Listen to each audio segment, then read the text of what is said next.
All right, we are recording. Hello, everyone. A Concert for a Cause audience. Thank you so much for joining us again. This is Catherine Valaket, the Director of Marketing Events for Concert for a Cause, and we are doing our monthly coffee talk so we can learn a little bit more about music therapy, bring awareness to the community about the benefits, the value of music therapy, and become experts ourselves by talking with the experts. And so I'm here to welcome Laurie Peebles. She is the assistant professor of music therapy with Georgia College and the graduate coordinator in the Department of Music, too. And she has an amazing background. We're talking PhD, a lot of expertise in the industry. And she's going to give us some insight about her history, her background, how she came to be, and then also let us know, with a great nod to Women's History Month, about how we have so many opportunities for men and women, but also opportunities focused for women so that we can go and share our talents. We can go and ask more questions and then learn how we can help the community in music therapy. So, welcome. Thank you so much, Laurie. I appreciate you being here. Yes, thank you for having me. So this is really wonderful. It's really exciting for us to learn more about you and what you do. And if you could just give us a little bit of history about your background in music, and then, how it kind of transitioned into music therapy. What brought you that passion? What brought that love to help others? Absolutely. So, music has played a major role in my life growing up. Grew up singing in church choirs and fell in love with choir even at school. And then in sixth grades, I fell in love with the flute, and that was just a match made in heaven. I loved flute. But in the meantime, I had begged my parents for piano lessons all these years. So they finally, since I liked the flute and I was taking flute seriously, they got me into piano lessons, which ironically, that's how I got into music therapy. I was in the middle of one of my piano lessons one day and just absolute most random moments, my piano teacher stopped and said, "You would make a good music therapist." I had never heard of music therapy. I didn't even know what a music therapist was. And then she went right back to teaching, and it never came up in another piano lesson ever again in the future of my piano lessons. But because of that, I did actually decide, okay, well, what is this? And why did she think I would be a good music therapist? Because I had planned, my life plan for myself was to be a band director. I thought that was what I was supposed to do, and that was just what I was put on this earth to do. But I did, from that brief one throwaway line from that piano teacher, did actually look into music therapy and um, decided why not give this a try. I went to Converse College for my undergrad, and I did enroll as a music ed student and stayed in music ed for a while. But what I did is I actually kept taking an intro to music therapy course, and let's take the guitar course, let's take another music therapy course. So I kept kind of taking music therapy courses throughout my time. And I remember sitting with the music therapy professor, and I said, I just love music therapy. I love music therapists. I think this is great, but I'm just not supposed to be a music therapist. And she asked me why, and I could not give her an answer. And she said, I think you're supposed to be a music therapist. You should really think about this. And changed my major, and I've been a music therapist ever since. Fell in love with it. I did my music therapy internship within Fulton County Public School System in Atlanta, Georgia. Absolutely loved every second of my 6 month internship. It was just the greatest experience with some of the greatest music therapists on this planet. And then I was hired right out of internship to work at the George Center for Music Therapy, now the George Center Foundation, working in private practice. And I just got such a plethora of experience working with the different populations in private practice. Basically populations anywhere from survivors of sexual abuse to children with autism, children with developmental delays, all the way to working with children who had lost a parent or a sibling. Um, and just loved every bit of it. I then decided that I wanted to get my master's degree, and I did think long and hard, but I did want it in something that wasn't music therapy. So I decided I'd already taken a lot of music ed courses, so why not go back to Converse and get my music ed degree?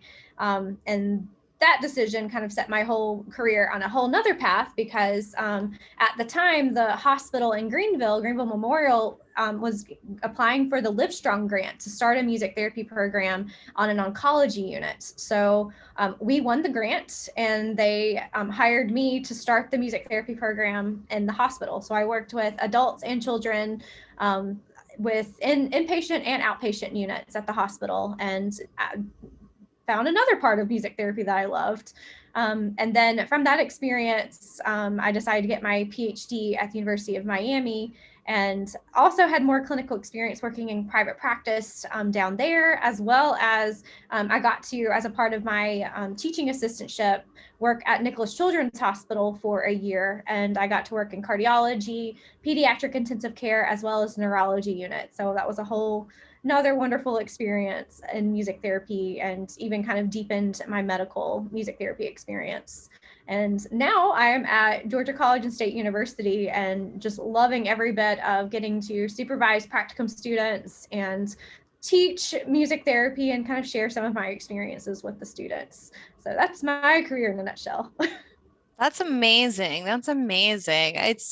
It seems like something too that requires a journey also, and kind of pinpointing exactly what you love and then learning how to channel that too. How does it make you feel helping others with music therapy? Is it, I'm sure we all like face challenges too, but what is truly the emotional benefit of this? And Yeah, it's so rewarding. And I think every population within music therapy has its different rewards. But my time working with children with developmental delays, we would spend weeks or months working on a skill, like maybe speech, working on like the bus sounds, and just in one session out of probably at least 30, finally getting that client to make that bus sound. Like the client's excited, you're excited, the parent's excited, and it's that one little nugget that just the reward for everyone involved, like that is just the most beautiful thing. And then just within other populations, oncology, helping a client process their diagnosis and being with them along that journey. And it's rewarding that especially a patient welcomes you into that part of their life, because for anyone going through a diagnosis, that's just a really challenging and hard and difficult time, and it's a gift to be welcomed into that experience with a client. And I think the reward is being trusted enough to be a part of that patient's journey during that particular time in that patient's life. And I think it's those little bit of rewards and those little nuggets of gifts kind of throughout that just, it definitely keeps me going, and it definitely inspires me, and it inspires me to instill that love of music therapy in my students, so that they also get those gifts and those little rewards and, yeah, feelings of being able to help others. that's amazing. That's amazing. Those are the types of things we get asked a lot too, and kind of how somebody can get started too. And I know kind of the focus is women's history and opportunities for women too, and for men. But we want to go and talk about kind of the opportunities of how to get started. Do you have any advice for people who are interested in that? Absolutely. So, probably the best thing you can do is, if you can go online, and if you go to musictherapy.org, there's a place where you can even find a music therapist. And I highly recommend that you reach out to a music therapist. Music therapists tend to be the most nice people that on this planet. And if you just ask, like, hey, I'm interested, is there an opportunity to observe what you do? I think that is so valuable to actually be able to observe and sit in and observe music therapy. Um, there are plenty of music therapy programs across the country, and definitely looking into programs that you feel like will help foster your music therapy education will be important. Um, and I think too, yeah, I think being able just to go in the community and being involved within either music, or even getting involved with the music therapist who is involved in the community to kind of gain those experiences is very valuable. That's terrific. That's terrific. And so Some of the things too that we want to talk about is like opportunities. Do people who are interested in becoming music therapists, do they have to, once they go and do this research, do they have to go get their PhD? Can they, start at one place and then kind of see where they want to kind of grow their skills? What does the educational journey look like? Yes, so it can look very different depending on where you are within your educational journey. For high school students, obviously you can get your undergraduate in music therapy at several different universities. And then for maybe an individual who had a degree in music, but maybe it wasn't necessarily music therapy, there are equivalency program options where you can actually go back and with your bachelor's degree, just take the classes that you need just for music therapy certification, and take those classes and then do your internship, your 6 month music therapy internship, and then sit for your board certification exam. And for individuals who have a bachelor's degree in music who want a master's degree, there's also master's equivalency degree programs. And those programs, you would basically earn your master's degree in music therapy as well as you're taking the required equivalency courses that you need to, in order to sit for your board certification exam. So those could also be an option if you wanted to get a master's degree out of it, but not necessarily. You do not need to get a PhD. But if you are interested in research in music therapy, and if you're interested in working at a university that you want to continue that research or continue to work with students and supervise, then a PhD would be the route, probably the route you would want to take. Great, great. That's really useful information for our audience. What would you say would be the top personal qualities that would make a successful music therapist, do you think?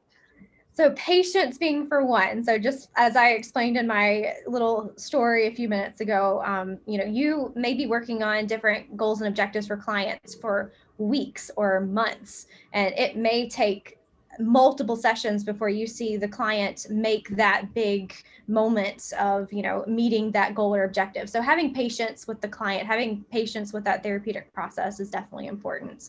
And obviously we work with people, so having empathy is a really good quality to have, and being open to new ideas and new experiences, because our clients are going to have new ideas and new experiences, and so being welcoming as a part of that part of the journey.